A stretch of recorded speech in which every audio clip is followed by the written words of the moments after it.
Hi, good morning sa iyo, idol. Nag-reply na ako sa iyo kanina sa ano, comment. Kaso nga lang medyo maiksi eh. Kaya i- i-video ko na lang. Tapos nasa mood pa ako ngayon. Bagong kain kasi ako. Kasi pagka ganito nag-hard cutting kasi talagang ano eh, kumbaga talagang wala kulang sa mood. Tawag dun. Basta magiging bugnutin ka ang babaw nung ano mo nung pagkakaintindi o pagkakaintindi, pag-uunawa, parang ganoon. So, mabilis ka mapikon. Buti na nga lang ngayon wala gaanong marang loko-lokong nag-comment. Marami na sana akong na-block. Kasi ganito kasi ang tanong, sa tanong mo Lods na hindi ba ako nagmasilos sa 3 oras kong paglalakad. Ayon kasi doon kay Idol Mike Minzer Lods, di ko pala mabanggit yung pangalan mo. Hirap, pinagdugtong-dugtong mo kasi. Kaya di ko mabasa-basa. Yun nga, sabi nga doon kay Idol Mike Minzer at saka sa iba ring mga kahit sa mga professional bodybuilder, hindi naman kasi talaga sila tumatakbo kasi yun na nga, yun yung iniiwasan nila magmasilos kasi pagka sobrang gamit mo ng energy, di parang hindi kayanin nung body parts natin kaya magkukuha siya doon sa ibang area natin na para ma-supply niya doon sa katawan natin. Kasi yun nga yung sabi ni Mike Minzer sa mga napanood kong video. Pagka yung malumanay lang o yung katamtama, yung lakad lang kasi, kumbaga parts lang talaga yung gagamiting energy ng katawan mo. Pagka ubos na yung pagka ubos na yung carbs mo.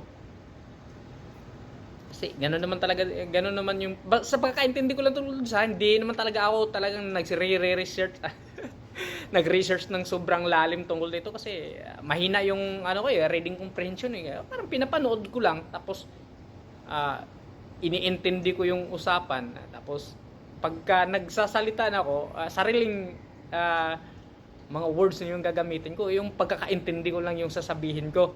Kasi mahina yung reading comprehension ko kaya medyo lang. So yun na nga di ba nag-hard cutting na tayo, kukunti na lang yung carbs tapos kasunod ng fats then protein na.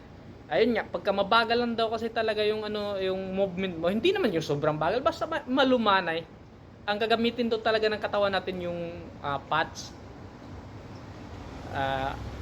Kaya nag-start ako sa sinasabi kong lakad-lakad ng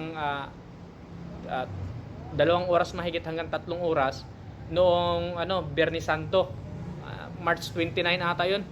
Kasi walang gym, wala akong magawa sa bahay kaya sinubukan kong maglakad-lakad.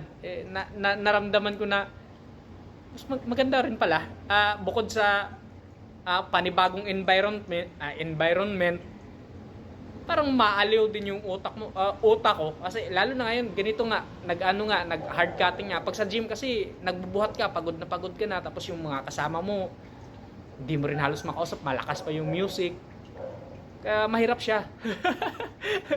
Di kagaya nung naglakad-lakad lang ako, parang nagmumuni-muni ako, naka-headset, wala akong kausap, basta yung sarili ko lang yung ko lakad-lakad lang. Sa naman Lods, di ba madalas mo naman ako nakikitang nagpo-post kung sa tingin mo bumagsak yung katawan ko, malaki yung tendency doon na nagmasilos ako, pero pagka sa tingin mong wala naman, kasi para sa akin pagtingin ko sa salamin parang wala naman halos nagbago nga sa katawan ko parang na-stress na ako, gusto ko pang dagdagan yung physical activity ko para mas maibaba ko pa yung body parts ko. Yun naman pinangambahan ko, yun na nga, baka masubrahan naman din, di ko ma-timing ng maayos, baka magmasilos na naman, doon na ako magmasilos. Okay, maraming salamat ulit sa comment, idol. Napakahaba na talaga yung sagot ko. Maraming salamat ulit, idol. Hindi ko mabangit-bangit yung pangalan mo, pasensya na, pinagdugtong-dugtong mo kasi. Ikaw pa ngayon may kasalanan.